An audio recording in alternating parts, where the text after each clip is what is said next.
del Consejo de la Judicatura, mi paisano Marcelo Merlo, ex Contralor General del Estado y respetable ciudadano imbabureño, buscó ser localizado por nuestro personal. Yo mismo me encargué de buscarle para exteriorizarle una cordialísima invitación a este programa que estamos inaugurando y que tiene relación a un acerto de Marcelo Merlo, respetable caballero, a quien le mandamos un saludo, y si es que es posible que nos conteste en este mismo instante a la línea telefónica, sería fantástico, porque queremos discutir. La controversia está instalada respecto a que se ha permitido la despolitización de la justicia.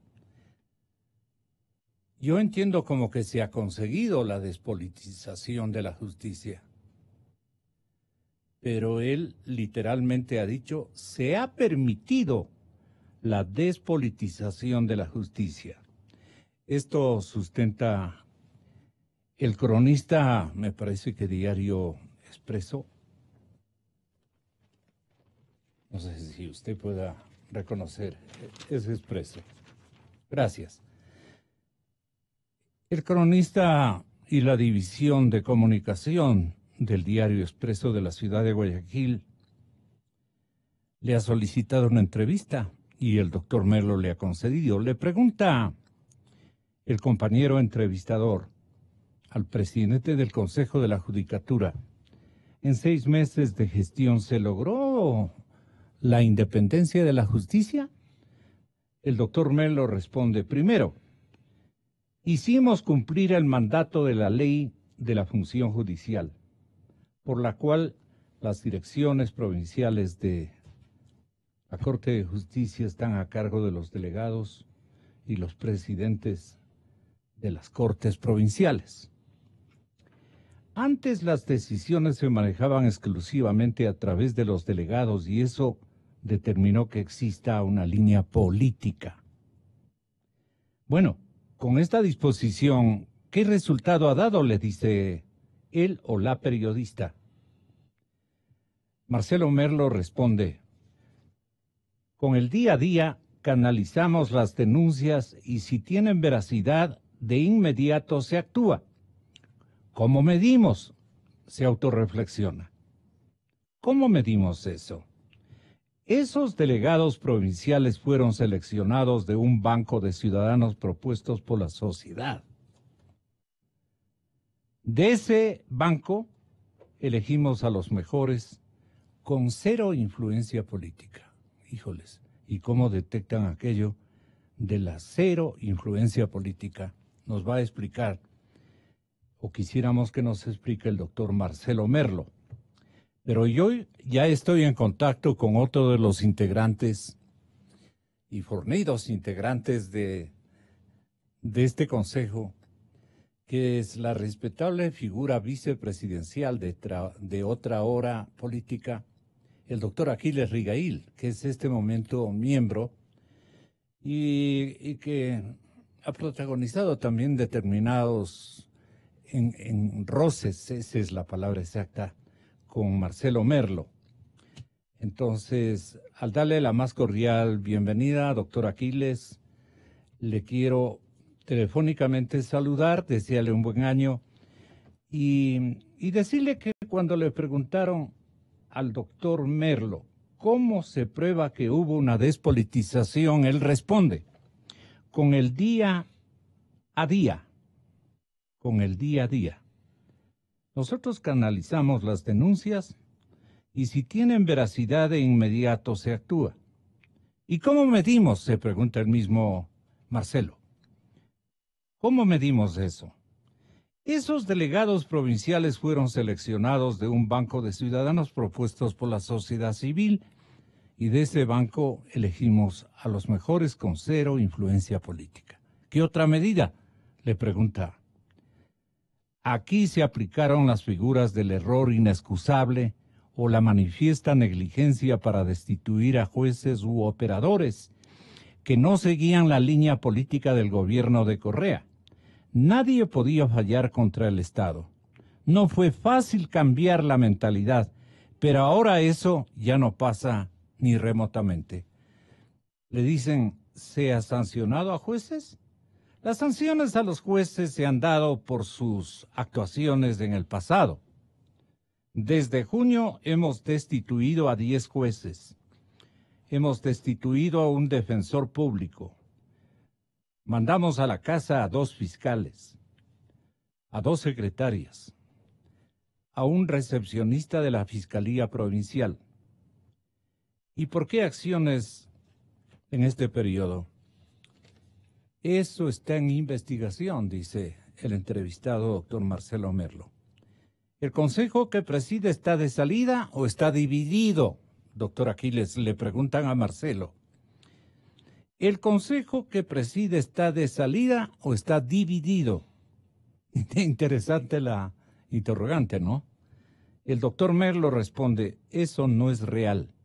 Yo estoy satisfecho por el esfuerzo que hemos realizado. El 95% de las decisiones fueron tomadas por unanimidad. Hubo discrepancias en 8 o en 9 casos. En todo caso, es un organismo colegiado y es normal que haya diferencias. Y en eso tiene razón. Marcelo Merlo encabezó la mayoría con Zobeida Aragundi y usted, doctor Aquiles Rigail. Pero a momentos también tuvieron sus roces. ¿Cómo ha sido la situación allí y si usted se afianza, digamos, esta convicción de parte del doctor Merlo de que se ha despolitizado a la justicia ecuatoriana? A la mayor parte pensamos que no, que tanto los fiscales como los señores jueces más bien se han vendido a la marca registrada que ha dejado el correísmo a través de sus designaciones. En pago a esas designaciones y a esos nombramientos, frenan los procesos. Estamos viendo incluso en esto de la justicia por la venta de medicinas, que acabo yo de tener una entrevista con los funcionarios que tienen que ver sobre este tema. Y encontramos a la justicia como culpable de una dilación de un tema de queja social de más de 2 años. Hoy o mañana creo que van a dar la sentencia recién. Mañana dijo, ¿no? A los 2 o 3 años. 2. Esta es la justicia, doctor Aquiles Rigail, a la que se ha despolitizado, según el doctor Marcelo Merlo. ¿Usted está de acuerdo? Bueno, en primer lugar, pues mi agradecimiento por la amabilidad y gentileza de hacerme esta entrevista. En segundo lugar, buenos días a toda la comunidad, a toda la colectividad que escucha este programa. Y quiero decirle en primer término que yo no he tenido jamás roces con el doctor Merlo porque usted mencionó aquello. Mis roces han sido de otra naturaleza y de tipo formal, no conceptual, con otro de los vocales. Que faltó el respeto a la persona mayor y ofendió a la dignidad y al honor que debo merecer. Mil disculpas por atribuirle injustamente esto.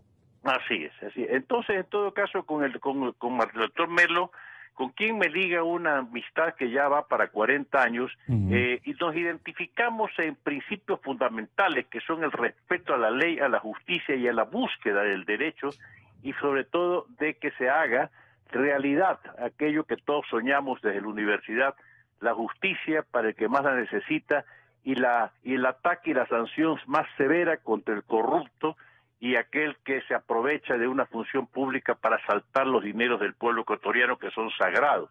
Le debo decir que efectivamente la despolitización de la justicia comenzó con lo que le voy puntualmente a señalar.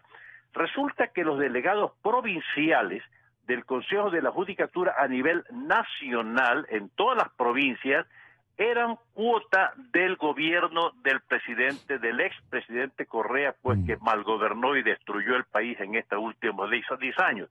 Esta gente respondía 100% a las órdenes que le provenían, no solamente la presidencia de la República a través de Alexis Mera, que hasta mandaba oficios firmados por una asistente disponiendo que en ningún caso de acciones de protección constitucionales se tramitara contra el gobierno nacional so pena de destitución. Eso pues ya era una injerencia manifiesta, terrible y trágica en la justicia como tal. Y por supuesto pues eso lo aplicaban los delegados provinciales. Los delegados provinciales, cuando había pues un caso que interesaba al gobierno nacional, inmediatamente convocaban al juez y le decían, usted tiene que fallar en esta forma en tal caso que tiene a su conocimiento. Y el juez, muchos jueces, hay que considerarlo así, respetuoso de su dignidad, de su honor y del juramento que hicieron al posesionarse como abogado, pues rechazaban esas pretensiones. Y la consecuencia se venía inmediato. Fallaban en contra del gobierno cuando tenían que hacerlo, y a los pocos días ese delegado provincial, politizado al máximo y ordenado en las esferas del poder, disponía que se le inicie un expediente disciplinario a aquel juez y de inmediato, prácticamente negándole el derecho a la defensa, violando el derecho al debido proceso y sin motivación, sino simplemente inventando y creando fantasía, hacían que el juez sea destituido. Pasaba al Consejo de la Judicatura por apelación y lo que ocurría igual. Llegaba al Consejo de la Judicatura donde todos estaban, donde la mano de Correa estaba enquistado en el Consejo de la Judicatura. No había uno solo que no fuera pues partícipe y obediente, no deliberante de las órdenes del Ejecutivo. La apelación de aquel juez que había sido honesto era rechazada y se confirmaba su destitución. Así hubieron muchos jueces, muchísimos jueces honestos que fueron separados de esa manera. Entonces comenzamos por despolitizar la función de los delegados provinciales. ¿Usted cree que se logró el objetivo, doctor? Mire, se comenzó, imposible desmontar en pocos meses un aparataje perverso y maligno de 10 años. Imagínense ustedes cómo funcionaba ese aparataje como reloj suizo a la perfección. Todo calzaba perfectamente bien. Los delegados provinciales obedecían órdenes de los comisionados. El Consejo de la Judicatura, cuando había algún riesgo, enviaba funcionarios de alta jerarquía que se sentaran en las audiencias y en los juicios para que los vea el juez y supieran que efectivamente iba a caerles el hacha si es que no obedecían las órdenes de fallar en tal cual. Yo he conversado con muchos jueces que incluso me han dicho que están listos a declarar, si es que fuera necesario, de que eran llamados por teléfono, eran entrevistados personalmente para que se fallen en tal o cual forma. Tenemos una mesa de restitución de jueces y hubiera usted las declaraciones que hacen muchos de ellos. Hubo una distinguida jueza de Manabí que fue destituida porque el ministro Serrano dijo en un medio de comunicación que esa jueza debería ser destituida. ¿Qué pasó? Por supuesto, la orden de Serrano, que no estaba pues implícita, pero sí clara, hizo que una jueza honesta, competente, se destituya por el hecho de no haber asistido a una audiencia, a un seminario o algo así, cuando estaba justamente en ese momento presidiendo o interviniendo en una quema de droga, lo cual era mucho más importante que ir a un seminario sobre informática. Bueno, entonces así encontramos muchísimos casos en los cuales la politización de la justicia se hacía evidente. Pero créame, hemos hecho innumerables esfuerzos con Marcelo y también, debo decirle que también hemos sido apoyados también por los otros vocales, por Zobeida Aragundi, en su momento por Juan Pablo Albán. Yo no voy a hacer absoluto mis conceptos sobre él, y también por la doctora Porras. Todos apoyamos eso. Tuvimos diferencias formales, algunas de ellas, y otras conceptuales, pero en realidad el objetivo fue común: tratar de limpiar las lacras, la corrupción y la podredumbre que había en la función judicial. Hemos logrado. ¿Dónde podría ubicar usted esas adjetivizaciones que acaba de utilizar ¿Dónde ubica, doctor Rigail, en qué instancias, digamos, de la actual función, de justicia? Porque dicen que la independencia no es solo quitar a un partido político de la administración de justicia, hace ese señalamiento su compañera de instancia, Angélica Porras. Ella se quedó en soledad con la salida de Juan Pablo Albán. De ese momento para acá, la señora Porras ha sido la de los votos en contra, digamos, de el consenso que ustedes han consolidado entre el doctor Merlo, usted y Zobeida Aragundi, creo entender. Sí, la doctora Aragundi. Así es, una mayoría que ha dado, que le dio la oportunidad a Marcelo Merlo de decir que se ha permitido prácticamente la despolitización de la justicia. Este tema de despolitizar la justicia es harto significativo para el porvenir de nuestra institucionalidad. Y yo por eso le pregunto concretamente, ¿usted se adhiere a los buenos oficios con la expresión que se ha despolitizado la justicia elaborada por Marcelo Merlo Jaramillo, si es tan amable, doctor Rigail? Verdaderamente la expresión despolitizar a la justicia implica pues un trabajo arduo que ha comenzado positivamente con el doctor Merlo, por supuesto, muy positivamente, porque ya aquí no se recibían peticiones ni presiones de ninguna función del Estado. No puede encontrar usted ninguna presión, situación y palabra que pueda haber venido de otra función del Estado enviándonos mensajitos como ocurría antes. Aquí ninguna función del Estado, función ejecutiva, función legislativa, se atrevió jamás en estos meses, no es que se atrevió, no lo hizo por propia convicción, jamás hizo la menor insinuación de que se falle en una o en otra forma. Y debo también hacer una pequeña rectificación. Efectivamente tuvimos algunos impases, algunas situaciones en las que no compartimos criterios con la doctora Porras ni con el doctor Albán. Pero si usted revisa las actas, y las actas son públicas, no son ocultas, ni son secretas, ni necesitan ser desclasificadas como otras. Si usted revisa las actas, verá que generalmente, como dice el doctor Merlo, todas se resolvían por unanimidad. Y a veces ocurría que yo o la doctora Zobeida votábamos conjuntamente con la doctora Porras y ella pues se oponía a ciertas cuestiones. Pero en realidad, eso es normal en cualquier colegiado, ¿no? Sí, le voy a pedir también otra cosa más, le voy a recomendar también. No es que hubo mayorías, ni minorías, ni tampoco se quedó pues huérfana de apoyo a la doctora Porras, porque, le vuelvo a repetir, usted revise las actas, o usted las mande a pedir, y verá que en infinidad de casos, la doctora Porras era apoyada, inmediatamente que ella sugería alguna propuesta, era apoyada por mí, también por la doctora Zobeida, a veces con alguna salvedad. ¿Usted convalida entonces? Apoyaba. ¿Usted convalida, Aquiles, que el 95% de las decisiones fueron prácticamente tomadas por unanimidad en el Consejo? Le ruego lo mismo, le vuelvo a insistir y reiterar. Si usted solicita las actas y lo puede hacer perfectamente bien con un escrito, inmediatamente se dispondrá. Verá usted que es así. No se remita 6 meses atrás, vuélvase a un mes y medio, y verá que las decisiones se tomaban por unanimidad, la mayor parte de ellas. Y cuando a veces la doctora Porras pedía pues que se estudie un poco más el caso, inmediatamente el Pleno suspendía la decisión y se esperaba hasta que ella pues analice mucho más en profundidad lo que ella creía que debía ser analizado más en profundidad, y en el otro consejo inmediatamente se resolvía. Créanme que yo le digo lo que sale de los documentos públicos que están en los expedientes de las actas de la sesión de la sesión del Pleno.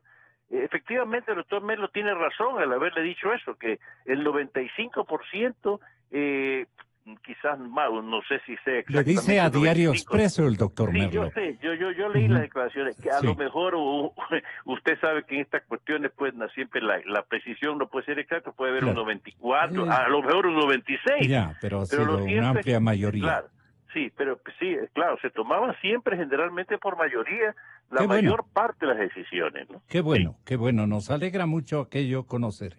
Ahora, el tema es el siguiente.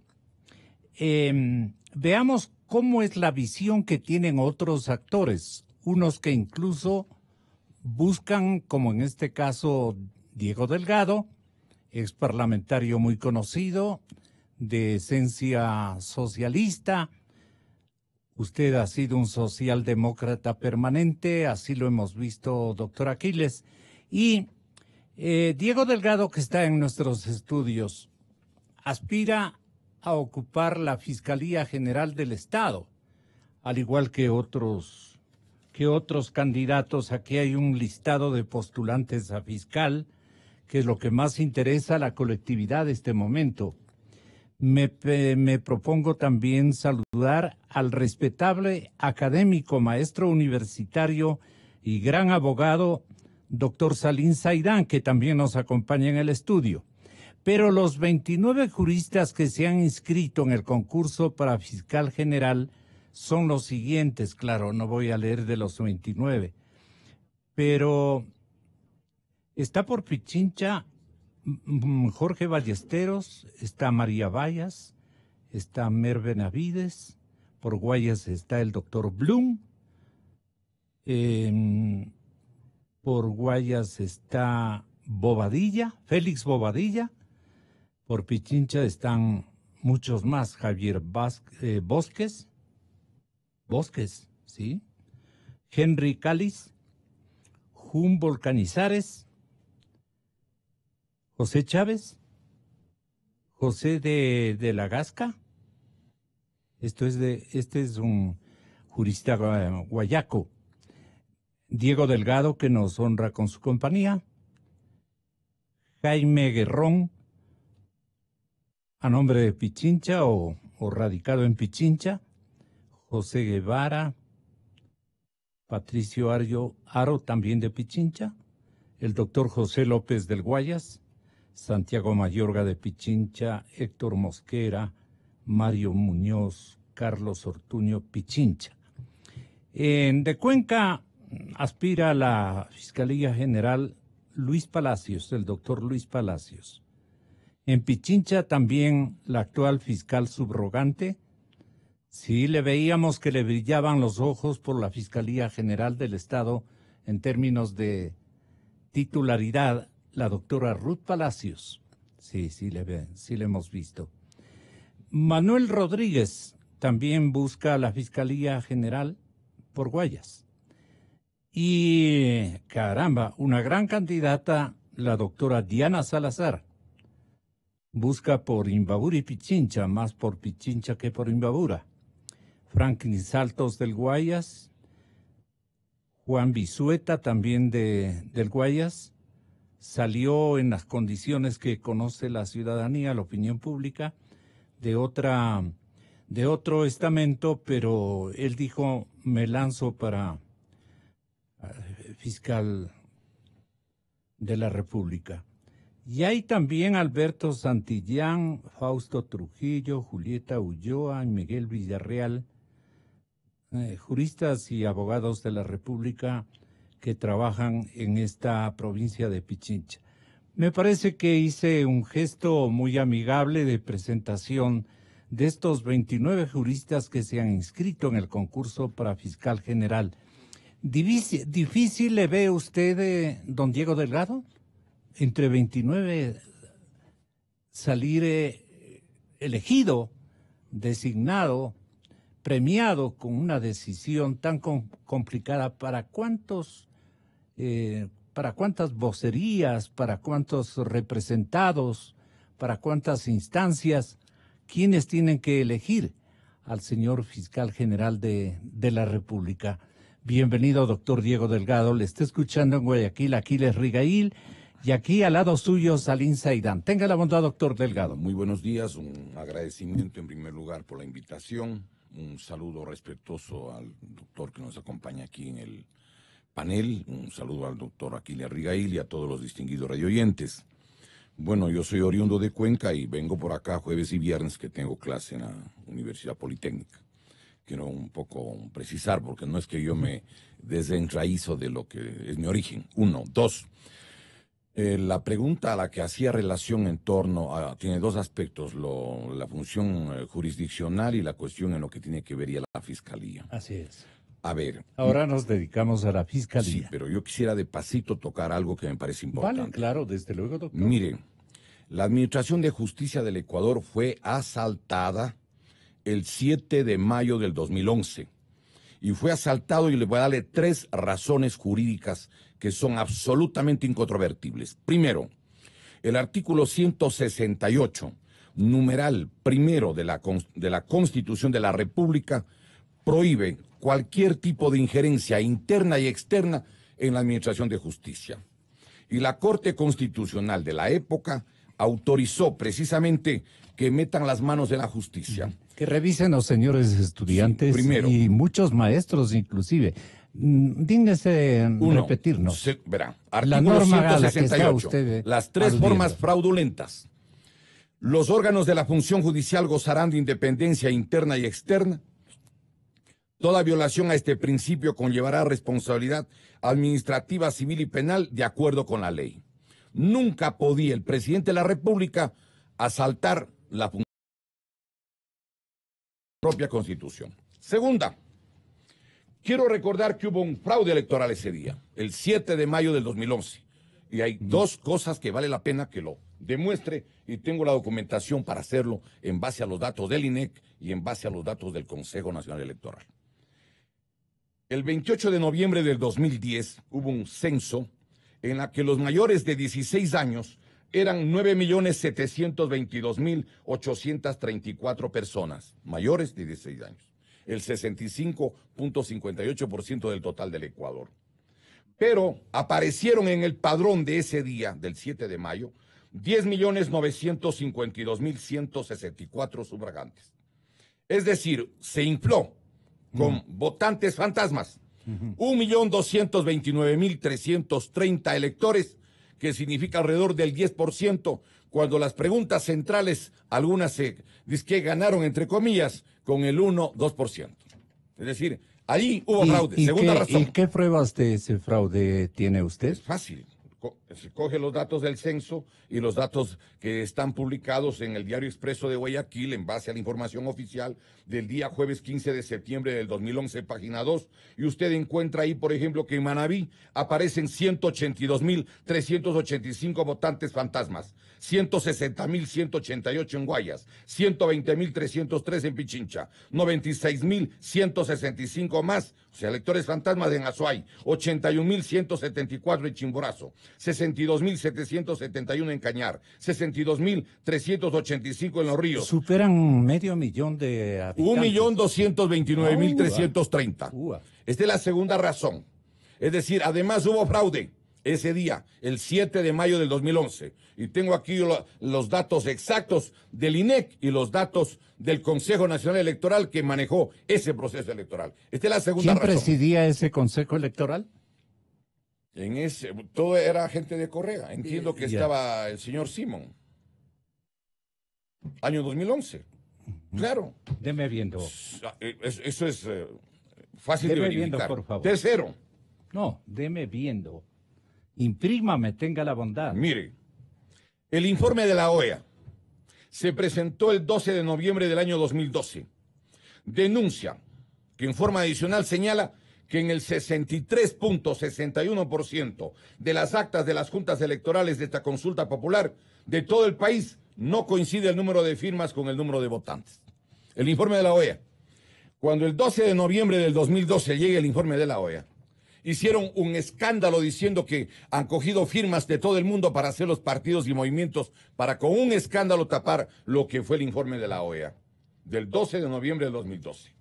Lo publicó un resumen absolutamente fundamentado la revista digital 1000 hojas, en la edición del 30 de noviembre del año 2015. ¿Para qué nos sirve esto? Para demostrar primero de que el origen jurídico fue absolutamente inconstitucional, que fue una trampa y que lo que se hizo fue... Producto de un fraude. Sí, señor. Es exactamente lo que pasó en la Alemania nazi, lo que pasó en la Italia de Mussolini. ¿Forjaron esa mayoría? La mayoría es clara. El informe de la OEA no hicimos nosotros. El informe que presenta el INEC no lo he hecho yo. El del CNE están los datos publicados y recogidos por los medios de comunicación. Y lo que está en la Constitución lo aprobaron en Montecristi y puso el ejecutes del presidente Correa luego de varios cambios que arbitrariamente hicieron luego de la aprobación. Es decir, yo no estoy hablando aquí en el aire primero. Hay un segundo elemento que me parece importante. Yo creo que el Consejo de Participación Ciudadana y el Consejo de la Judicatura tenía una limitación en el caso específico del artículo 181 de la Constitución.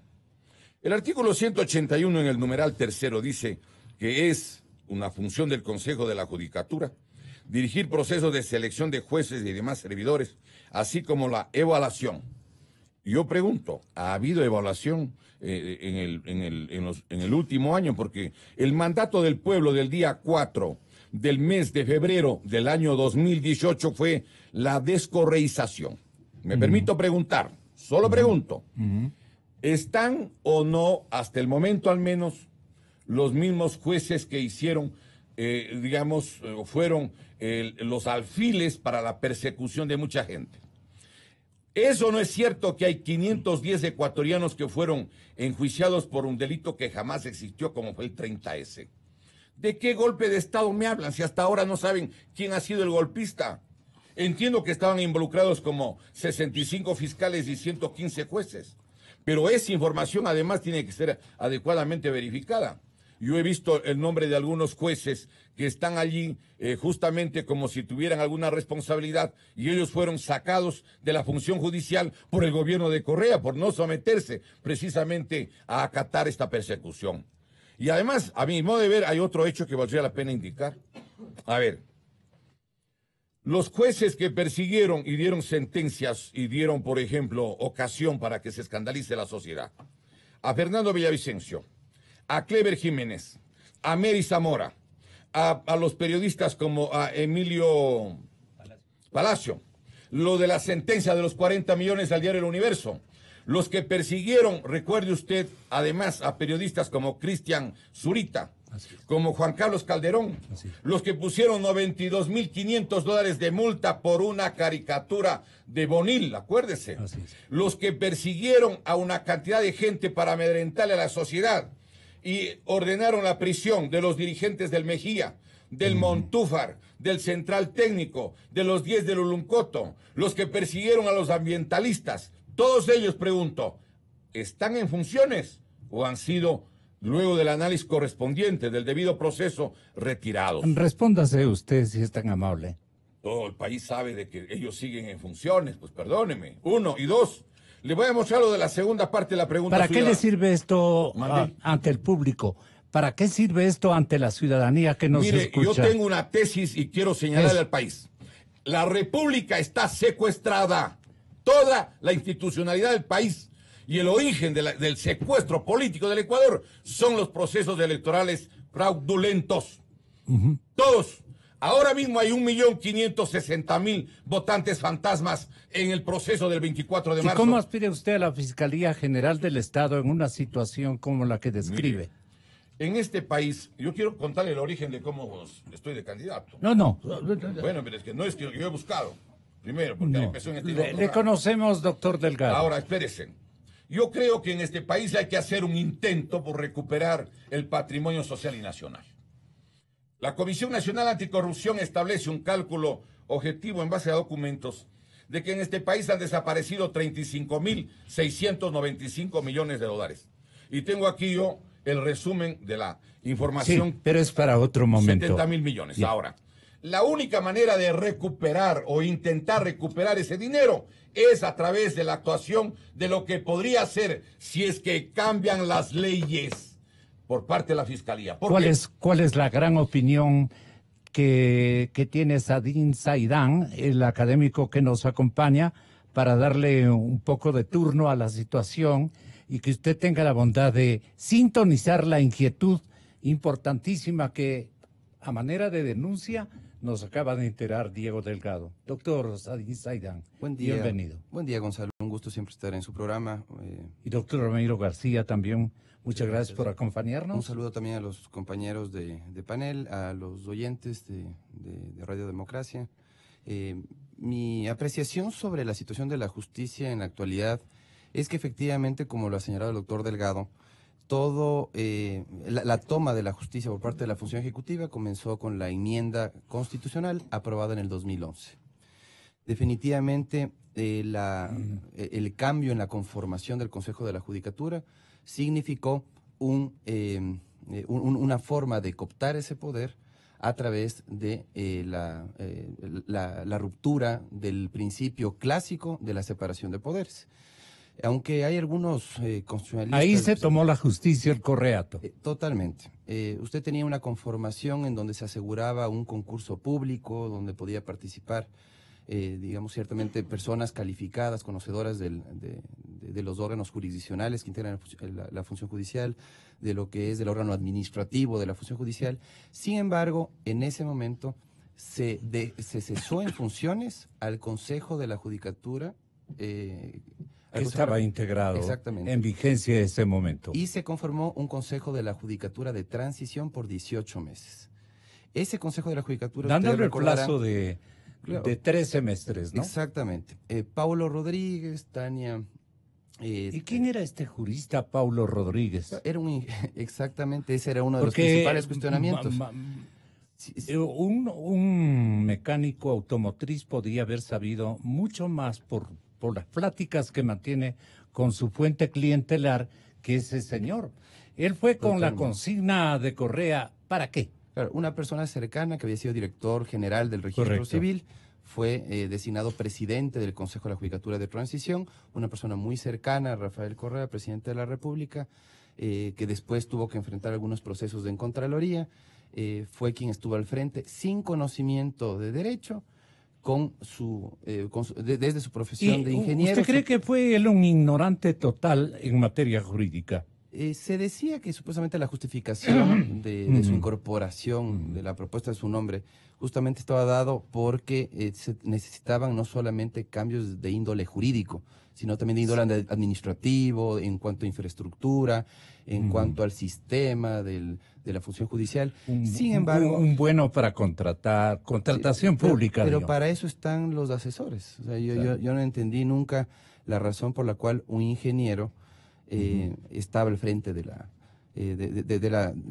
órgano administrativo de la función judicial. Era entroncado con el presidente de la República y eso bastaba. Así es. Y vemos que ahora Paulo Rodríguez no ha dado una explicación solvente a la Contraloría de todas las presuntas irregularidades que se habrían cometido durante el mandato del Consejo de Transición. Y lo que vimos es una cantidad de unidades judiciales construidas que habrían tenido algún tipo de irregularidad. Todos esos procedimientos de contratación pública pues tendrán que ser revisados por los órganos de control, por los órganos de justicia, y esperamos que ya exista un poco más de agilidad en la tramitación de estos procesos para que se determinen responsabilidades. Hasta ahora no responde como debería Saadin, Paulo Rodríguez. ¿Se ha logrado independizar a la justicia como de alguna manera el presidente del Consejo de la Judicatura describe el doctor Marcelo Merlo? Vemos con preocupación, recientemente se difundió inclusive un reportaje en uno de los medios de comunicación social televisivos de que existen unidades judiciales con espacios desperdiciados. No existe una óptima utilización del espacio físico con el que cuenta la función judicial. Sí. Entonces yo creo que es necesario atender... En mi tierra no hay escuelas, pero hay cualquier cantidad de judicaturas. Me refiero a mi lindo sitio donde nació este periodista, la ciudad de Otavalo. Ustedes vieran unos palacios que han construido. Claro. No, y usted puede ver que el cambio en muchas ocasiones es meramente estético, no solamente en cuanto a infraestructura, no está acompañada de la designación de Mobiliario. fiscales, jueces, de los recursos necesarios para que ellos puedan trabajar óptimamente.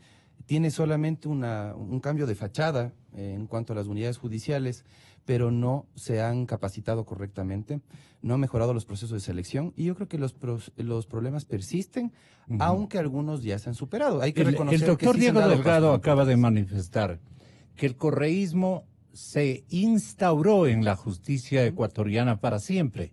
Y ahí están cualquier cantidad, estamos discutiendo desde hace algunos días, ejemplificando determinados nombramientos y comparecencias a esos estamentos de gente mal enseñada a convivir con la idea del correísmo de liberar de culpas a cuántos sinvergüenzas funcionarios o exfuncionarios de esas administraciones de más de una década han perpetrado en contra de los bienes nacionales y de los recursos fiscales. Sendos juicios que Correa pensó, dijo, tenemos que dejar una justicia instalada con unos fiscales adherentes a que cuando volvamos nosotros, porque así es nuestro pueblo, él sabía las debilidades de nuestra ciudadanía, especialmente de sectores medios y medios bajos, en términos de cultura política. A eso me refiero, no solamente a la parte socioeconómica. Esta gente optará por seguramente volver con las 5 a copar, digamos. Ellos no han sido tocados. Los corruptos no han sido desmantelados. ¿Por qué? Porque dejaron establecida una justicia propicia para que eso acontezca. Doctor Sadín y doctor García y doctor Delgado, opinen sobre esto. Sí, efectivamente, creo que el correísmo se tomó la justicia y la selectividad en la persecución de las causas. Esto es lo importante. ¿Sigue tomada? Y yo creo que se han dado pasos importantes para descorreizar la justicia, pero todavía en la Fiscalía, en la Defensoría Pública, en la sobre todo también en la función judicial a través de los órganos jurisdiccionales, me parece que hay que hacer un trabajo muy importante de limpieza, de depuración, porque están todavía enraizadas, digamos, no solamente en los mandos más altos, sino en los mandos medios, gente afín a Correa que de algún modo sobreprotege a los suyos y persigue aún a las personas que se atreven a iniciar investigaciones en contra de sus Doctor García, ¿cómo usted le diría al doctor Aquiles Rigail, una figura muy respetable desde el punto de vista que tiene este periodista y creo que la generalidad de los distinguidos panelistas de la cadena Democracia, una figura ciudadana del puerto principal que está integrando conjuntamente con nuestro paisano Marcelo Merlo el famoso Consejo de la Judicatura de Transición que creó este gobierno para efectos precisamente de despolitizar a la justicia. Entonces dice una integrante de este consejo, la señorita doctora Angélica Porras, que la independencia no solo es quitar a un partido político, digamos, de la manipulación. Ella cree que todavía está recibiendo, y hasta yo creo que los integrantes de la actual justicia y del actual Ministerio Público, en términos globales, a nivel de país, de todos los estamentos judiciales y de investigación de nuestro país, siguen prácticamente gozando de la nominación y del nombramiento que recibieron del correísmo, porque no se puede explicar de otra manera el grado de impunidad generalizada que sobre denuncias por ustedes configuradas han realizado. Por eso que yo le pido al doctor Aquiles Rigail, ¿por qué no han destruido esos nombramientos o han llamado o han convocado a una reestructuración de las fiscalías, tanto de la general como de las de de cada jurisdicción y por qué no han cambiado de jueces, especialmente a sabiendas de que fueron unos guambritos alhajas con respecto al correísmo, digamos muy aliado a las pretensiones y abusos del correísmo. Doctor Aquiles Rigail, si nos da esa respuesta, ¿cuánto le agradeceríamos antes de que intervenga el doctor García? Muchísimas gracias, pero quiero antes que dar la respuesta saludar cordialmente, afectuosamente al doctor Diego Delgado, un ilustre jurisconsulto de una probidad intachable, que siempre ha sido un luchador, pero a ultranza contra todas las injusticias, las perversidades y la corrupción. Le doy mi saludo al doctor Delgado. ¿Usted le vería como un fiscal fantástico para la época? Estoy diciendo que celebro que el doctor Delgado esté participando en esta lid, que espero pues sea extremadamente justa, correcta y sin ninguna tacha, y creo que sería un gran fiscal general que realmente sabe dónde apretar el dedo para que salga la pus de la corrupción enquistada vilmente en la función judicial. Los saludo, Diego, y pues por supuesto respeto como el que más su conducta siempre apegada a la ley, al derecho y a la justicia. Y ahora paso a explicarle la situación que usted me indica. Realmente, efectivamente, como se citó el artículo 181, el Consejo de la Judicatura tiene la función de evaluar a la función judicial, principalmente comenzando pues por la función judicial en la Corte Nacional de Justicia. Pero debo recordar que por circunstancias formales que no cabía, digamos, darles tanta importancia, se nos privó, se quitó la posibilidad al Consejo de la Judicatura actual, transición, de poder llevar a cabo esta evaluación. Eso implicó que tampoco podemos nombrar jueces. Sí. ¿Cómo se operó, se instituyó esa prohibición? Es decir, hubo pues un sobredimensionamiento, una exageración en cuanto a una circunstancia de tipo formal que ocurrió en el Consejo de la Judicatura en un debate en el cual yo como hombre mayor que soy y me hago respetar y mi honor está más allá de cualquier interés, hice pues mis observaciones muy fuertes, muy duras contra otro vocal que me respetó mis canas y también mis principios. Eso pues se sobredimensionó de una manera tal que se consideró que en el Consejo de la Judicatura había pues, una puja. Exactamente, lo cual no era verdad. No era verdad porque realmente todo se manifestaba de una manera apropiada, conveniente, con las discusiones propias de un cuerpo colegiado. Pero de allí surgió a alguien del Consejo de Participación, no quiero mencionar quién es, pero no fue el doctor Trujillo, por cierto, pues, que indicó que eso no podía continuar, que estas disputas internas y que no podíamos llevar adelante la evaluación de la función judicial. Eso pues prácticamente cortó de raíz toda posibilidad de evaluar a los jueces de la Corte Constitucional, que usted bien lo anota, o si bien se anota.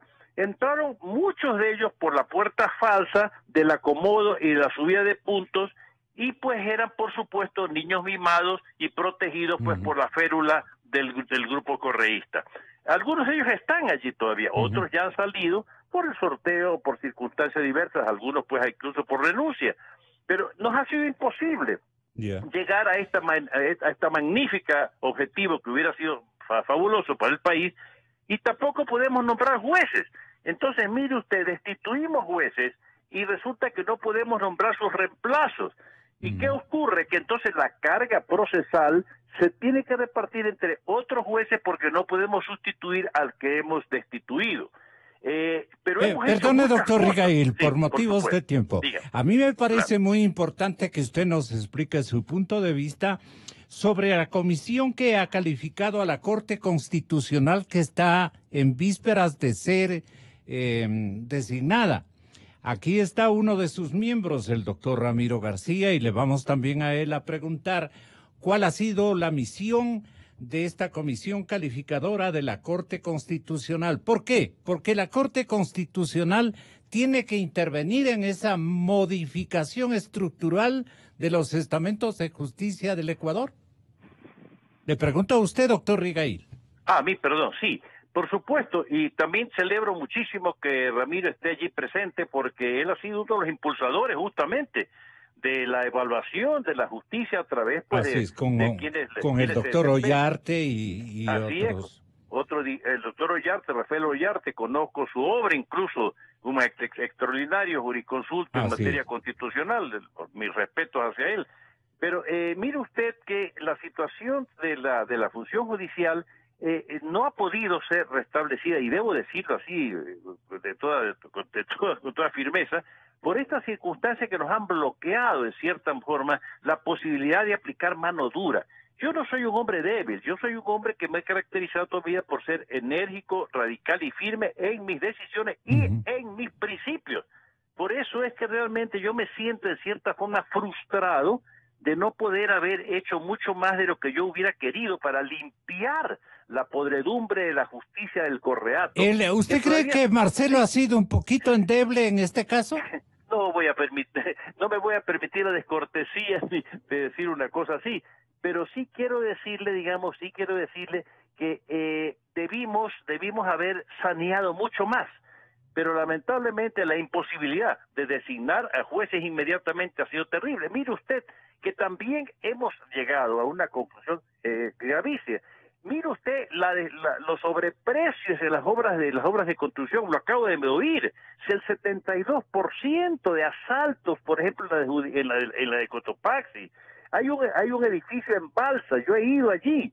Un edificio que tiene casi 2.800 metros de construcción y trabajan 6 personas. Ha sido un asalto en despoblado, un robo, pero así en medianoche, con alevosía, con premeditación, robándose los dineros de Estado. Y esta gente sigue tranquila, siguen por ahí desfilando con su sonrisa sarcástica, Yal, Arbito y todos ellos. Entonces créanme que sí, como hombre viejo que soy, siento una gran frustración. Indignación, de no más que todo. Indignación, furia incluso, de que esta canallesca cohorte siga pues ventilando su impudicia en las calles y plazas de la ciudad, riéndose pues del pueblo ecuatoriano y riéndose también de nosotros, porque realmente pues no hemos podido lograr nada. Ojalá, que estoy seguro, y que la Corte Constitucional que va a ser elegida, formada por distinguidísimos jurisconsultas, el doctor Hernán Salgado. ¿Quién puede tener una tacha el doctor Salgado en lo más mínimo? La doctora Teresa Núquez, distinguidísimas personas. Puedan hacer algo también para intervenir con firmeza y con dureza, estoy seguro que lo van a hacer, para colaborar con el saneamiento de la justicia, que realmente pues el escaso tiempo que hemos dispuesto el doctor Melo, yo y los otros compañeros, no hemos podido hacerlo. Espero que el nuevo Consejo de la Judicatura aplique eso sí, con rigor y sin ninguna demora las sanciones que deben hacerse para que se corrijan estas perversiones propias del Correato, que sigue pues muy contento y justamente quiero afirmarle una cosa, está enterita, está íntegra la estructura del Correato. Hay algunos que pasan por morenistas ahora y se han cambiado de camiseta porque a todo señor, porque que cambia pues de dueño. Pero son correístas en realidad muchos de los magistrados, los jueces, que ahora se hacen los morenistas en el fondo son correístas, dice usted. No digo eso. Algunos son morenistas convencidos, con razones por supuesto, pero otros se ponen la camiseta porque a rey muerto, rey puesto, se ponen una camiseta de morenista cuando venga Correa a intentar recuperar perversamente aquella hacienda que le fue quitada, se volverán a poner la camiseta de correísta. Por eso es que hay que sanear el correísmo de la función judicial, buscando los cuantos antes y cómo entraron a la función judicial. Muy bien. Eso pues es una tarea de troyanos, como decían los antiguos, ¿no? Un abrazo de empatía y de simpatía para usted, doctor Aquiles. Hasta siempre. Doctor Ramiro García, bienvenido. Gonzalo, buenos días. Un saludo para los compañeros de panel, un saludo para los oyentes. Yo creo que, lo primero que tenemos que ser es un poco mesurados en el análisis. No podemos hacer un análisis en blanco y negro. Y además, no podemos hacer un análisis abstrayéndonos del momento sociopolítico. Recordemos que Moreno llega como una proyección, como una continuación del correísmo. Por lo tanto, verle como el antagónico resulta epistemológicamente incorrecto, digamos. O sea, como antagónico de Correa. De Correa. Sí, por supuesto, no tiene sentido. No, pero además... Él de alguna manera viene pintadito un poquito de correísmo. No, pintadito un poquito, viene aupado completamente por el correísmo. Y es en el camino... ¿Cómo lo prueba usted históricamente aquello? Bueno, fue el vicepresidente de Correa y es claro el apoyo que recibió de toda Pero la es estructura otra correísta. instancia política la que usted quiere que nos pongamos. No, a ver, lo primero lo que digo es, si vamos a analizar, tenemos que analizar el momento sociopolítico, ¿verdad? Y tenemos que analizarlo, creo yo, en clave de transición. Porque la elección de Moreno pero no él significó... se sacude del correísmo. Sí, por supuesto, pero la elección de Moreno no es que implicó una ruptura del correísmo. La ruptura se produce meses después y se produce por las contradicciones internas dentro de la tienda política de Alianza País, al punto que Moreno termina quedándose con el partido y los correístas quedan fuera del gobierno y como además cabeza de oposición, porque realmente la oposición al gobierno la encabezan ahora los correístas. Eso en primer lugar.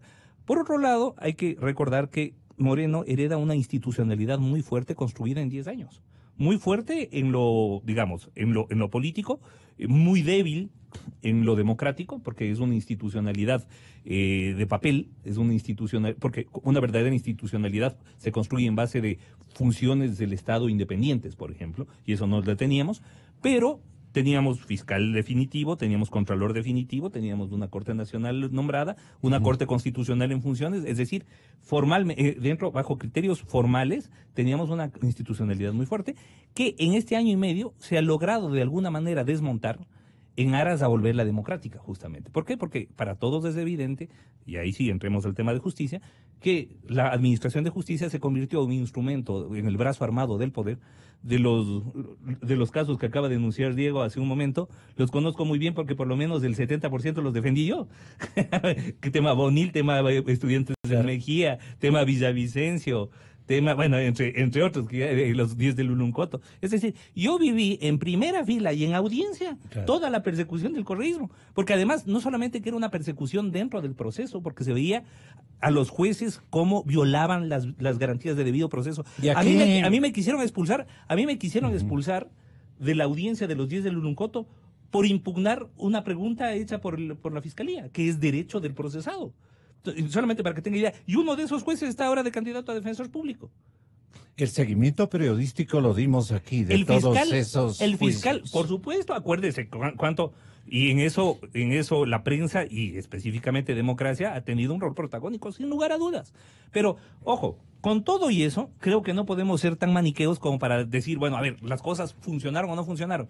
Creo que estamos muchísimo mejor de lo que estuvimos hace un año con el Consejo de la Judicatura del doctor Yang, por ejemplo. Es decir, los niveles de independencia judicial que tiene ahorita nuestra administración de justicia son infinitamente superiores a lo que tenía hace un año. Y eso tenemos que reconocer. Entonces yo creo que en eso el Consejo de la Judicatura... ¿En qué porcentaje le ubica al infinitamente? Infinitamente superior, digamos que si antes teníamos 1 de independencia judicial sobre 10, ahora tenemos 6. Pero tenemos que avanzar hacia 8 o 9. Ahora, el problema que no se... ¿Por qué no se ha logrado avanzar? El Consejo de la Judicatura de Transición... Arrestos. El Consejo de la ¿A quién Judicatura, le faltó arrestos? Yo creo que no es un problema tanto de arrestos. Bueno, este es un problema de institucionalidad. Yo creo que esa subcultura de la metida de mano, que no, además, no es del correísmo, viene de mucho antes, porque no podemos decir que antes de Correa la Administración de Justicia era independiente. La metían mano otros nomás. Pero esa cultura de la metida de mano se mantiene de alguna manera viva. Entonces yo creo que ya hemos hablado de los positivos del Consejo de la Judicatura de Transición, yo creo que tenemos mucho más independencia judicial. Creo que el trabajo que han hecho ellos por tratar de blindar a los jueces de las influencias políticas externas y sobre todo del poder político del Ejecutivo es importante. En la parte en donde se quedaron es en independizar a la Administración de Justicia de sí mismos.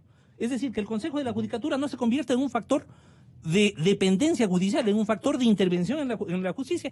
Y justamente ahí es donde se producen las rupturas hacia lo interno, rupturas que, creo yo, no lo supieron manejar adecuadamente, terminaron haciendo de eso un debate público y terminaron por esa vía torpedeándose entre ellos y torpedeando el proceso de evaluación a la Corte Nacional, que fue lo primero que debió haber hecho este Consejo de la Judicatura y que es lo primero que creo que debería ser el Consejo de la Judicatura que viene.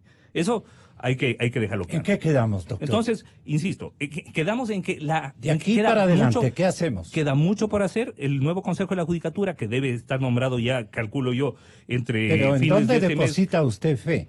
Optimismo. ¿En dónde deposito fe? En para la cambiar voluntad. todo esto. Mire, yo creo que no es un problema, primero que no es un problema de personas. O sea, acá no se trata de sacar a Juanito para poner a Pepito y pensar que con eso ya arreglamos la administración de justicia.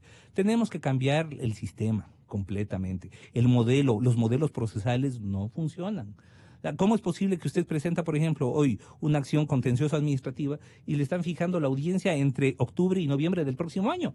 O sea, no ¿Pero tiene qué vamos sentido. a hacer con Entonces, ese ejército? Por eso, le vuelvo a otra cosa. No es que los jueces que están ahora... pero hay un ejército ideologizado de fiscales y de jueces. Sí, no. Le repito, sí, no. Hay un ejército ideologizado. Creo que es clara la impronta política que se dio a la designación de jueces y fiscales. Y es claro que si no había alguna forma de adscripción política, ¿Quién les nombró? No se podía, el Consejo de la Judicatura de Yalca. Y eso está intacto. Y en eso también tenemos que decirlo. La estructura correísta está intacta. Usted acaba de decir hace un momento que se ha liberado ya ese consejo. A ver, usted ya tiene confianza en un buen porcentaje de sus integrantes. El Consejo de la Judicatura, que son 5, ha generado una nueva cultura que es, creo yo, bastante más el Consejo de la Judicatura. En cuanto de Merlo.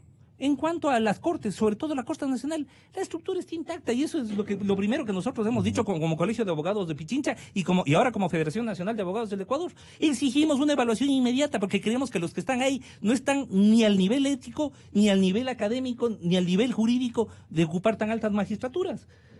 Es lo que pasaba con la Corte Constitucional. O sea, compare, por ejemplo, el listado, más allá de que nos gusten unos, no nos gusten otros, pero es claro que la Corte Constitucional que se ha seleccionado ahora es infinitamente superior, no solamente a la anterior, sino a todas las que hemos tenido hasta ahora. Ahora, que de ahí, obviamente, son seres humanos, podrán equivocarse, habrán errores, habrán aciertos, pero yo creo que si hay algo que este proceso de selección de la Corte Constitucional deja al país, es la claridad de que se pueden hacer las cosas diferentes, que se pueden hacer las cosas con transparencia. Ahora, lo mismo hay que hacer en el... ¿Qué tal elenco han encontrado ustedes después de la verificación de las respuestas de los exámenes? O sea, solamente para que tenga idea de la rigurosidad con la que se hizo la calificación. Muy bien. El doctor Hernán Salgado, PhD por la Sorbona, ex juez del Tribunal Constitucional, ex juez de la Corte Suprema, ex juez de la Corte Interamericana, expresidente de la Corte Interamericana, 88 sobre 100. En la anterior corte, la doctora Pamela Martínez, máster por la Estatal de Guayaquil, 0 publicaciones indexadas, 0 experiencia judicial, 100 sobre 100. Ya, esa es la diferencia de cómo se calificaba antes y cómo se califica ahora. Que ningún proceso de selección es perfecto, sí. Que puede haber habido contradicciones, posiblemente. Que no todo el mundo saldrá contento en un 100%, especialmente la gente que pierde, es obvio. Pero está claro que se ha hecho las cosas con la mayor transparencia posible. En el examen escrito, por ejemplo, nosotros ni siquiera conocíamos la identidad del autor del examen porque lo calificamos bajo códigos. Y cuando se hizo público a quienes correspondían estos códigos, fuimos los primeros en abrir los ojos asombrados de quién había sacado qué nota. Entonces, yo creo que eso nos muestra, más ni remotamente que este haya sido un proceso perfecto, ni mucho menos, pero nos muestra que se puede hacer las cosas diferente y que en la Corte Nacional se tendrá que hacer exactamente lo mismo.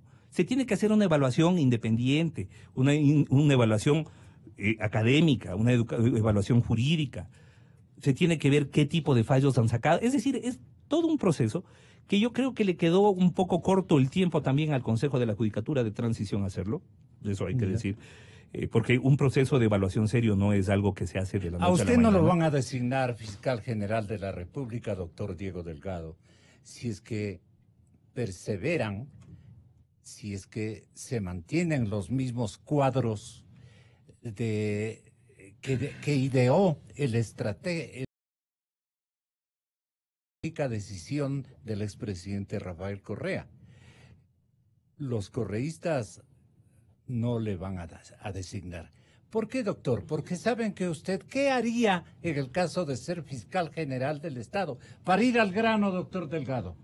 Bueno, primero, nobleza obliga, le agradezco al doctor Aquiles Rigail sus palabras y solamente quisiera hacer 10 segundos. El ingeniero Pablo Rodríguez Molina, en octubre del 2010, se encargó como director de Registro Civil de llamar al concurso con el cual hoy hay las firmas y las copias y las rúbricas y las huellas dactilares. Podría demostrar en algún momento 278 partidos y movimientos en el país, que yo dudo que se cogieron las firmas y que deben tener este país de 10 a 12 millones de afiliados. Segunda cosa. Tercero, mire, yo recuperar el dinero que se han robado en este país. Pero eso es imposible sin la colaboración del órgano legislativo o del presidente de la República. Y en tal caso no habría para qué ir si uno no va a poder hacer nada de lo importante. Porque además quiero recordarle algo. No solamente es la composición política de los que van a manejar los procesos, no. Es el problema de las leyes. Eliminaron delitos. Pusieron leyes para garantizar la impunidad. ¿Qué significa que eliminaron delitos? Por ejemplo, no hay el delito de prevaricato ya en el Código... De prevaricato de funcionario. Sí, claro. El artículo 277 se lo restringe a los jueces. El que violaba iba 1 a 5 años preso si era funcionario público. Ahora, ¿qué quieren ganar con eso? No, pues la impunidad. No responden de nada. Mire, el artículo 609... Los funcionarios no están obligados a responder la ley ahora por... es decir, los funcionarios públicos. Un poco para que entiendan los oyentes, el prevaricato es un tipo penal que describe como conducta la violación de la ley, una violación crasa de la ley por parte de un funcionario anteriormente y de jueces. En el Código Orgánico Integral Penal se restringió eso solamente para los jueces y se dejó a los funcionarios públicos fuera. Jueces y abogados. Si en la pontificia un alumno le preguntan a usted, doctor Sadín, ¿qué entonces pasan a ser en este caso, los jueces? Claro. No, de hecho, el anticipar criterio era una conducta penada para cualquier funcionario público. Tiene razón ahí Ramiro García al hacer ese señalamiento. Pero yo creo que tenemos que ser muy cuidadosos también ahora. Y ahí le hago una observación de manera muy respetuosa. Él como comisionado, integrante de la Comisión Calificadora de Designación de la Corte Constitucional, tenía que ser muy prudente, por ejemplo, al momento de publicar algunos mensajes en redes sociales con respecto al concurso. Si todavía no se agotan todas las etapas del concurso, no se podía hablar ya de que se había conformado una corte de lujo. Si es que todavía no se habían evacuado los recursos de revisión de los candidatos, no se habían presentado las impugnaciones ciudadanas, no se podía hablar todavía de una conformación de una corte que todavía tenía. Entonces, creo que en eso un llamado muy cordial a todos quienes integran las distintas funciones del Estado a apegarse a derecho para enviar un mensaje de que nos estamos diferenciando de la época correísta, en donde los concursos ya tenían un resultado previsible apenas iniciaban. Nos enseñamos, nos aclimatamos a esos métodos y sistemas, tal vez. Sí, definitivamente. Entonces yo creo que hay que enviar mensajes a la ciudadanía de que estamos haciendo las cosas correctamente, transparentemente, informando constantemente a la ciudadanía. Continúa el doctor. Y de esa manera sí, yo cumplo esta presión. No es solamente el problema de la voluntad de las autoridades. Es que está amarrado el país. No van a cambiar nada si es que no existe un corte a todo el andamiaje del asalto y secuestro de la República. Permítame demostrarle. Pero estamos hablando de la justicia. No solo de la justicia, todo está en este país amarrado. Incluso las elecciones predeterminan los resultados. El software trucado que utilizaron en los procesos electorales anteriores sigue funcionando. Es el mismo software que están yendo a manejar ahora, que es el que manejó antes de los anteriores doctores Pozo y compañía. Si usted es designado fiscal general, ¿qué haría frente a estos temas que usted mismo está denunciando? Yo le quiero demostrar cómo un fiscal está amarrado. Usted haría una vocería a nombre de nosotros, pero yo le la gente. Permítame demostrarle cómo está amarrado pies y manos todo todo funcionario de este país. Téngala, Artículo 609. El juicio es la etapa principal del proceso. Se sustancia sobre la base de la acusación fiscal. En el Ecuador no hay un solo juicio de peculado, ni de enriquecimiento ilícito, ni contra Correa, ni contra nadie de las jerarquías superiores, porque no ha habido un fiscal que quiera dar paso a lo que significaría el juicio de peculado y enriquecimiento ilícito, habiendo como existe una cantidad de documentos, de pruebas, de referencias de todo género. Documentos probatorios. Mire, supongamos que hay el fiscal ya, perfecto. Ya. Pero está condicionado a lo que dice el artículo 581, el numeral Informe tercero. previo de la Contraloría. Claro, si es que mire, ahora está el doctor Celis, está actuando, me parece muy bien. Y entiendo que habrá gente que le querrá sacar de ahí, porque de la descorreización, donde más se ha notado, es en la Contraloría. Pero mire, dice que para el ejercicio de la acción penal de los delitos de peculado y enriquecimiento ilícito constituye un presupuesto de procedibilidad, que existe un informe previo sobre indicios de responsabilidad penal emitido por la Contraloría General. O sea, si no hay el informe previo, no hay juicio por peculado ni enriquecimiento ilícito. Y ahí tenían un cancerbero, ahí tenían un guardia que les protegía y que era el doctor Carlos Polifagioni, que le ponían 100 sobre 100 en las calificaciones y recalificaciones, acuérdese. Entonces, no es solamente que el fiscal, no es solamente en el otro caso. Pero en el ascensor del hotel subía con el dinero cada vez que habían el siguiente fiscal, el doctor Vaca, le dijo que eran 10.300.000 que subieron, que fue realmente a ver lo del caso de la Odebrecht. Toda la Odebrecht siempre hablaba con el dueño del circo, no con los payasos, no con los que eran los malabaristas, pero quieren hacernos creer que en el Ecuador aquello no ha sucedido. Miren, ¿qué es lo que hicieron aquí en el Ecuador? Contrataron un estudio jurídico en Brasil, el Ricini Freire, que entiendo que se llama. ¿Para qué? Dice que para sacar más pronto la información de Brasil. Yo tengo la impresión que fueron a contratar a un estudio para que hable con los abogados de los otros implicados para que omitan los nombres de los culpables. Pero quiero además demostrarle una cosa. En el Ecuador no se podrá nunca, óigame, recuperar el dinero que se han llevado si es que no existe una ley que faculta, que permite, que le da los instrumentos para poder actuar. Porque caso contrario no va a poder actuar. La seguridad jurídica del país, artículo 82, tiene 5 elementos. Tiene que actuarse en el marco de la Constitución primero. Tiene que haber normas previas, claras, públicas y aplicadas por la autoridad competente. 5 elementos. Pero usted no puede actuar por más voluntad que tenga si la ley no le permite. Yo le hago una pregunta. ¿Cómo se sabe lo que llevaron los aviones si no hay, por ejemplo, un estímulo a los pilotos y a la tripulación? ¿Cómo puede actuar en el país lo que significaría una investigación independiente si, por ejemplo, no se cumple el convenio con las Naciones Unidas? El expresidente Correa es el que piloteaba el avión. Según reportes que nos entregó un importante ecuatoriano, que asimismo fue víctima del correísmo y que reside en la Florida este mismo instante, no le diga el nombre. Hay denuncias de que dicen que incluso cambiaban tripulación en la ruta. Yo le hago una pregunta, ¿cómo un piloto, que además puede estar en servicio activo, o cómo el personal va a hablar si no le garantizan primero de que no va a haber retaliaciones en su contra?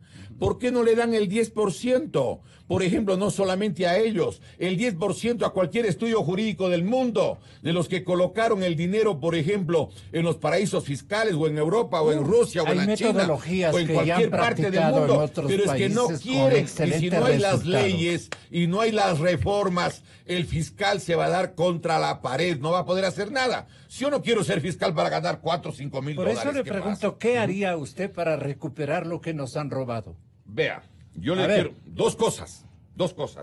Y no necesito ser fiscal para seguir peleando. Primero, quiero demostrarle... Yo quiero que le demuestre a la ciudadanía, con todo respeto, doctor Delgado, que usted está en capacidad,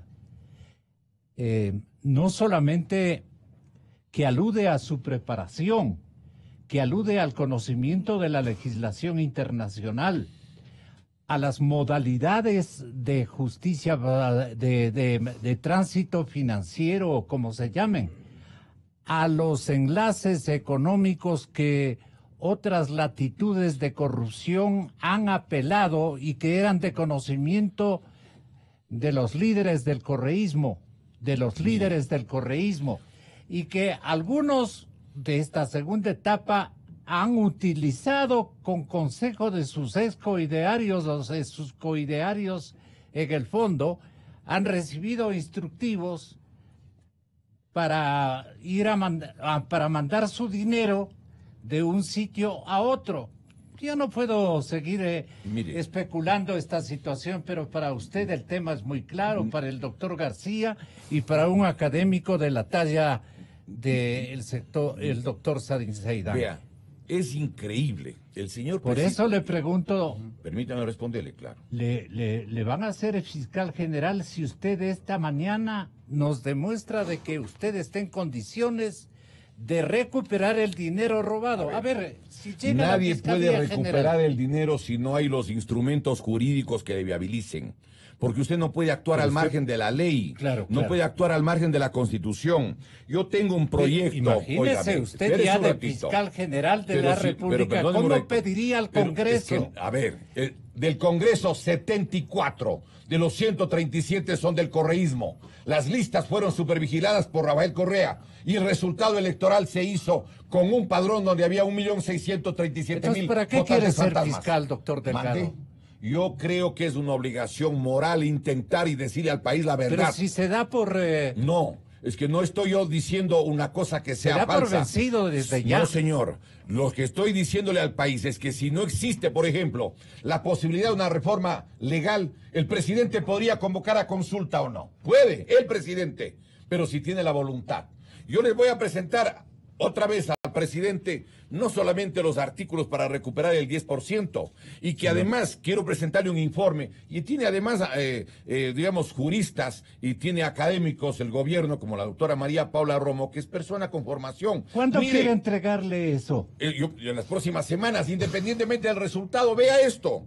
La Ley Orgánica Anticorrupción y de Protección del Denunciante del propio presidente, del 12 de septiembre del 2018, debería llamarse, óigame, Ley para encubrir la corrupción y proteger al delincuente. ¿Por qué? Le demuestro, es que es una cosa increíble. Mire, dice lo siguiente, por ejemplo, que tiene que suscribir un acuerdo en el Ministerio del Interior para establecer el procedimiento para la recuperación. Vendrá un funcionario de Qatar, de Bielorrusia, de Rusia, de Irán, de la China, de cualquier parte a firmar ese convenio en el Ecuador. ¿Cuándo? Imposible.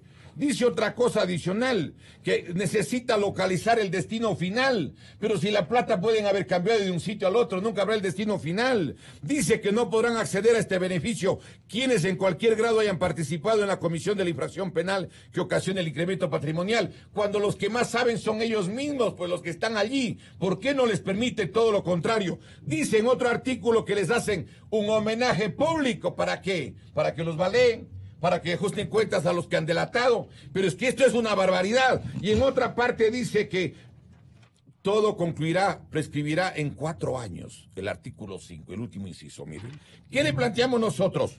Porque si es que no vamos a poder hacer las cosas bien, tenemos que renunciar y decirle al país, señores, hay que ganar la presidencia de la República.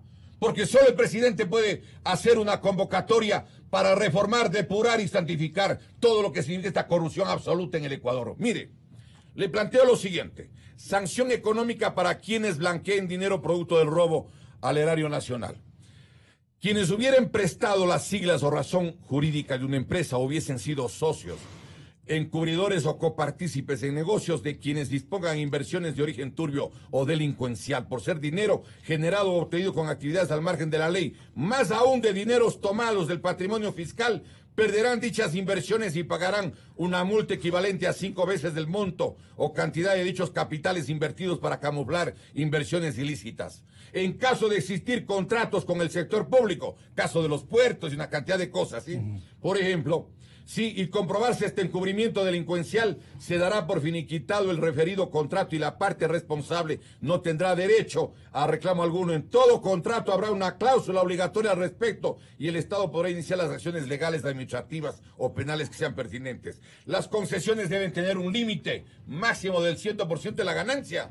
¿Cómo es que está? Pero es que algo que dijo Ramiro y que me parece bien importante, mire. Todo lo que está yendo a hacer el gobierno actual y que le acusa el correísmo, como la transferencia de bienes públicos y lo demás, todo, absolutamente todo, es en base de las leyes que aprobó Correa y su grupo de sirvientes legislativos. Aquí aprobaron, óigame. Destaque unos 3 nombres de los sirvientes legislativos. Bloque entero, pues. Si además aprobaban sin leer. El artículo 61 de la ley orgánica de la función legislativa permite aprobar una ley que tenga 1000, 2000 artículos aplastando el botón. Así fue. Mire, aquí tengo, pero es que esta es una cosa monstruosa. Óigame, le puedo demostrar y tengo aquí las leyes, le traje la ley, por eso estoy con bastante papel aquí. Hay una ley para manejar en forma exclusiva todo el manejo petrolero del Ecuador, que es la Ley Orgánica de Empresas Públicas, que está publicado el viernes 16 de octubre del 2009. Está para entregar, por ejemplo, todo el petróleo a la empresa que quieran que sea parte de la comunidad internacional y que es la ley reformatoria a la ley de hidrocarburos, que está publicado el martes 27 de julio del 2010.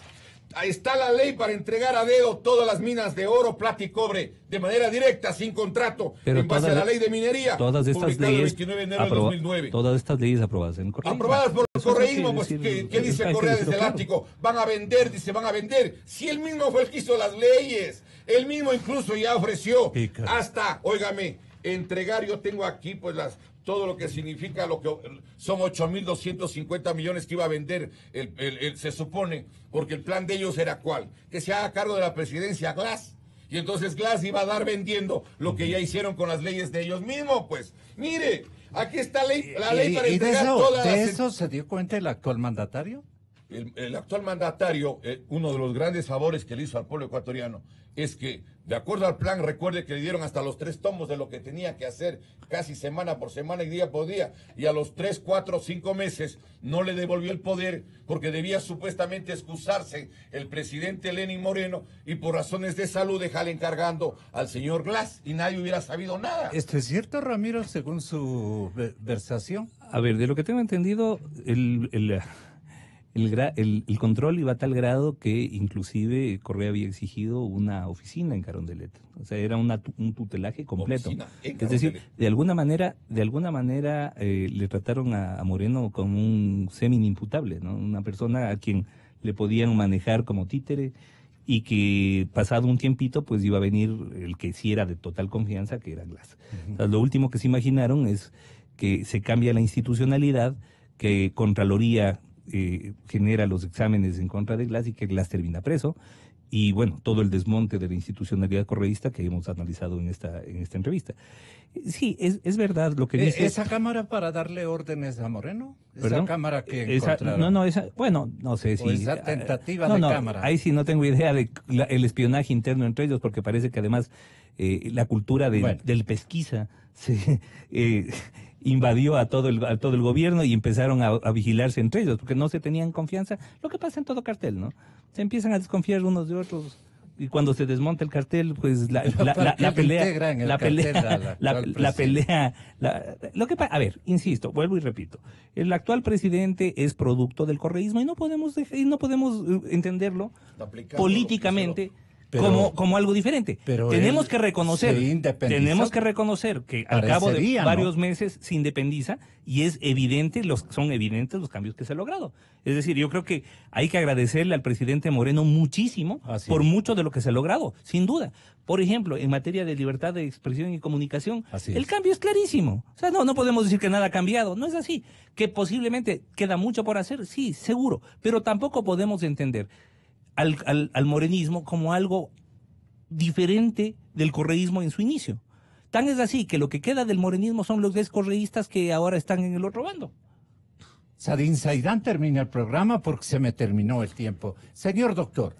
Creo que hay retos enormes para asegurar independencia interna y externa en la función judicial. El órgano administrativo tiene que ocupar su lugar y dejar trabajar a los órganos jurisdiccionales. Permitir que ellos ejerzan sus funciones, resuelvan los casos en base a los méritos del proceso, no en base a las interferencias, presiones que puedan hacer otras funciones del Estado o el propio órgano administrativo que integra la función judicial. Entonces, hay pasos importantes en cuanto a la garantía de independencia externa, porque la función ejecutiva ya no está tras los pasos de los jueces. Es evidente que los jueces pueden trabajar de manera mucho más tranquila, más libres, en base a los méritos del proceso, pueden estudiar los expedientes sin tener esa presión que tenía en las cadenas, en las sabatinas por parte de Correa, que direccionaba cada uno de los procesos cuando le interesaba algún caso en particular. Y por otro lado también sí se han dado pasos importantes en el Consejo de la Judicatura de Transición para asegurar independencia interna. Sin embargo, sí me preocupan las remociones que le preocuparon a el ex vocal Juan Pablo Albán. Esa fue la razón justamente de la discrepancia que tuvo con el vocal Aquiles Rigail. ¿A qué remociones se refiere? En la ciudad de Guayaquil fueron removidos algunos jueces de mala manera. Hay que asegurar el debido proceso, inclusive a los actores afines al correísmo. El hecho de para que ellos, todo quede muy bien consolidado. Para no repetir los errores, para no replicar las mismas conductas viciadas que caracterizaban al correísmo y obviamente asegurarles el debido proceso y removerlos de ser el caso luego de que se les permita ejercer su derecho a la defensa, se documenten sus incorrecciones y obviamente se produzcan sus remociones. Pero de esa manera ordenada, respetuosa del debido proceso, se puede llegar a ese resultado. Se puede llegar al mismo resultado, pero respetando el debido proceso. ¿Qué nos debe el presidente Moreno hasta este momento, según el juicio de valor del doctor Diego Delgado, candidato a fiscal general de la República? El señor presidente se comprometió solemnemente en la campaña y el día 24 de mayo del 2017 repitió que iba él a firmar el convenio con las Naciones Unidas similar al de Guatemala. A mí me parece, y dio un ejemplo muy gráfico, justamente el columnista Hernán Pérez Luz del diario El Universo, dijo, con las leyes actuales, como está todo, es como pretender con un martillo botar el Empire State. Que me parece que es una forma metafórica muy gráfica de eso. Primero. Segundo, tiene que haber una ley que permita la recuperación del patrimonio social y nacional, pero eso tiene que el señor presidente tomar en sus manos la voluntad y la decisión de hacerlo. Porque además, yo quiero decirle al pueblo ecuatoriano lo siguiente, si ahora no es posible recuperar, habrá que esperar el año 2021 para, ganando la presidencia, el que gane la presidencia, poder hacer una reforma constitucional, porque eso puede ser el presidente, para recuperar, pero no van a llevarse, no pueden llevarse, sería esto una generación de ingenuos. Los nietos, los hijos de esta actual generación van a decir la generación de los ingenuos que se dejaron robar o 35.695 millones o 70.000 millones, y coincido con lo que dice aquí el doctor. Si nadie quiere hacer una persecución indebida, pero alguien tiene que investigar. Aquí en el Ecuador no se ha investigado nada. Tiene que haber seguridad jurídica, presunción de inocencia, tiene que haber además derecho a la defensa, tiene que haber pruebas, tiene que establecerse lo que está a favor y lo que está en contra, pero no puede el Ecuador entero asistir como, digamos, como invitado de piedra a lo que ha significado el despojo. Y además no es solamente el problema económico, han destruido todo el sistema educativo, el sistema de salud, la administración de justicia, han pretendido desnacionalizar las propias Fuerzas Armadas, han depurado las universidades de todos quienes tenían un espíritu contestatario. Y lo que usted estaba analizando en el programa anterior no es el problema de la falsificación de los documentos, de las medicinas.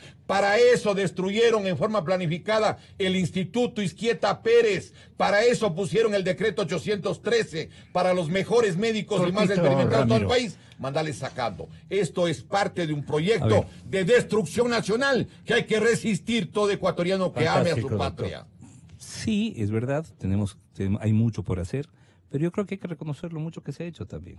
Cómo hemos avanzado en este año y medio, y yo creo que eso es fundamental. ¿A quién le da usted? Bueno, sin duda Moreno ha llevado la batuta del tema. La intervención del Consejo de Participación Ciudadana bajo la égida del doctor Trujillo también ha sido fundamental en el desmonte de esta institucionalidad perversa que generó el correísmo en 10 años. Y en cuanto tenemos que ayudarles. En cuanto a lo del todos. Bueno, por eso algunos hemos salido del confort de nuestra actividad privada para involucrarnos, por ejemplo, en mi caso, en la Comisión de Selección de la Corte Constitucional, sin recibir remuneración alguna, ni mucho menos. En el tema de las Naciones Unidas, en 15 minutos, a las 9:30, empieza una rueda de prensa convocada por las Naciones Unidas, donde se van a analizar el atraco, porque eso sí fue un atraco, de más de $2.500 millones en sobreprecios, en 5 obras de acuerdo a las auditorías contratadas a través del Programa de las Naciones Unidas para el Desarrollo. Pero eso no hizo Naciones Unidas, sino empresas contratadas por la ONU. A ver, el Programa de las Naciones Unidas para el Desarrollo tiene que apelar a... obviamente no lo hace directamente, claro. como tampoco lo hizo en Guatemala. En Guatemala se genera una comisión, pero una comisión soportada por la ONU, por la Organización de las Naciones Unidas. En este caso, estas auditorías también de prensa están... comienza y hay que... a las 9:30. Así que es importante saber qué es lo que van a decir y qué es lo que va a pasar. Pero qué vergonzoso. Vamos a transmitir a través de nuestras frecuencias. Ahora, lo que sí está claro, amplitud modulada. Lo que sí está claro es que nuestros órganos de investigación han sido insuficientes y que tenemos que pedir ayuda de afuera para que nos investiguen. Qué vergonzoso, coincido ahí con lo que dice Ramiro García. Qué vergonzoso que organismos internacionales tengan que cumplir el trabajo que tienen que ejecutar fiscales y jueces. La excusa cuál es, que supuestamente no hay peritos especializados. Yo creo que es importante dar los instrumentos necesarios a agentes fiscales, a jueces, para que puedan realizar estas investigaciones de manera absolutamente apegada a derecho, sin ningún tipo de interferencia en ninguno de los poderes. Otro programa. Lo que decía justamente el doctor Delgado, es necesario darles instrumentos legislativos, instrumentos también en el ámbito judicial para que puedan cumplir con su trabajo. Yo creo que va a ser interesante analizar en estos días lo que se va a decir hoy. Sí. Porque esto yo creo que marca un antes y un después en la investigación de la corrupción en el Ecuador. Gracias, doctor. Vamos a ratificar la correspondiente convocatoria e invitación a todos ustedes. Toda suerte, doctor Delgado, usted se merece eso y mucho más. Hasta siempre. Gracias, Diego. Señoras y señores, buenos días. Gonzalo Rosero. Credibilidad